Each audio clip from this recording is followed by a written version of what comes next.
Muy buenas. Hoy vamos a meternos de lleno en uno de los proyectos de construcción biológica más alucinantes que existen, la formación de nuestros pulmones. Es una historia increíble, de escultura, de arquitectura y de una ingeniería de precisión brutal. Y lo más fuerte es que todo ocurre mucho, mucho antes de que tomemos nuestro primer aliento. Y aquí está la gran pregunta, el meollo de todo este asunto que es fascinante. ¿Cómo es posible que un sistema diseñado para funcionar con aire se prepare a la perfección dentro de un entorno que es, 100% líquido? Pues ese es el puzzle biológico que vamos a resolver hoy.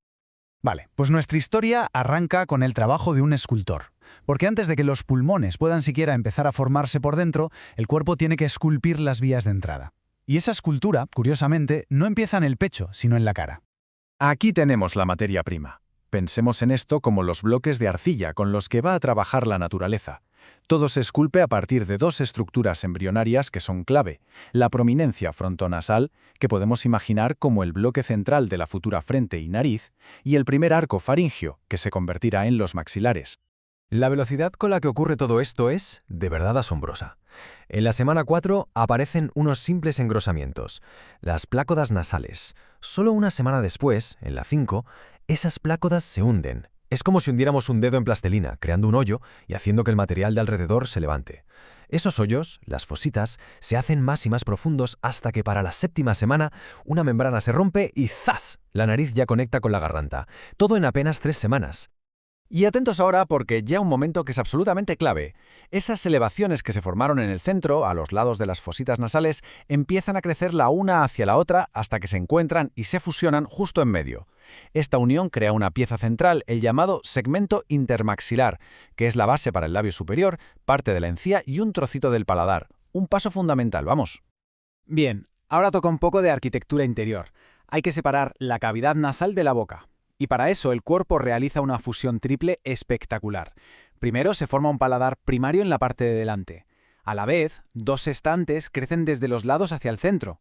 Y finalmente, estos estantes se fusionan entre sí, se unen al paladar primario por delante y al tabique nasal que baja desde arriba.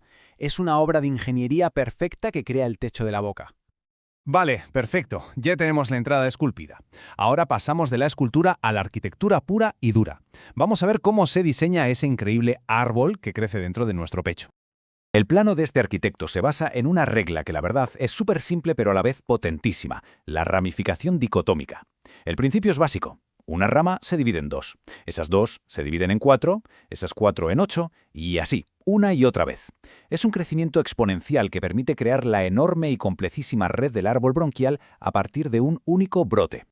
Y esa regla tan simple se aplica sin parar. El primer número que tenemos que recordar es este, 17. Antes de nacer, mientras el feto está en el útero, este proceso de dividirse en dos se repite 17 veces. Con eso se construye la estructura fundamental de todas las vías respiratorias. Pero ojo, que la obra no termina con el nacimiento, ni mucho menos. Después de esa primera bocanada de aire, el proceso de construcción continúa. Se añaden 6 generaciones más de divisiones, 6 más. Esto refina y expande la red para que la superficie donde se intercambia el oxígeno sea máxima. Así que si sumamos las 17 de antes con estas 6 de después, llegamos al resultado final. Un total de 23 generaciones de ramificaciones. Es increíble pensar que con una regla tan sencilla como divídete en dos, el cuerpo construye un árbol bronquial masivo, complejo y perfectamente diseñado. Ya tenemos la estructura, el esqueleto del edificio, por así decirlo. Pero un edificio no es habitable hasta que nos instalan la fontanería, la electricidad, ¿verdad? Pues ahora entramos justo en eso, en la inspección final, las etapas críticas que preparan los pulmones para esa primera e importantísima bocanada de aire. Esto, claro, no pasa de la noche a la mañana, va por fases. Primero, en la etapa pseudoglandular, se forman los tubos principales. Luego, en la canalicular, se van ensanchando y empiezan a aparecer las zonas de respiración. Pero el punto de inflexión, el momento clave, es la etapa de saco terminal, sobre la semana 26. Ahí aparecen los alvéolos primitivos y por primera vez el intercambio de gases es posible. Y luego, la etapa alveolar, que sorprendentemente continúa mucho después de nacer. Y esto nos lleva a una realidad médica muy dura, que se resume perfectamente en esta frase. Un feto no se considera viable antes del 6º mes. Nacen y no pueden respirar. ¿Y por qué? Pues precisamente por lo que acabamos de ver. Es alrededor de esa semana 26 cuando se empiecen a producir las células especializadas que hacen posible la respiración. Antes de eso, la estructura puede que exista, pero no tiene el equipamiento para mantener la vida fuera del útero. ¿Y quiénes son las responsables de este milagro? Pues son estos dos tipos de células. Por un lado tenemos el neumocito tipo I, al que podríamos llamar la pared.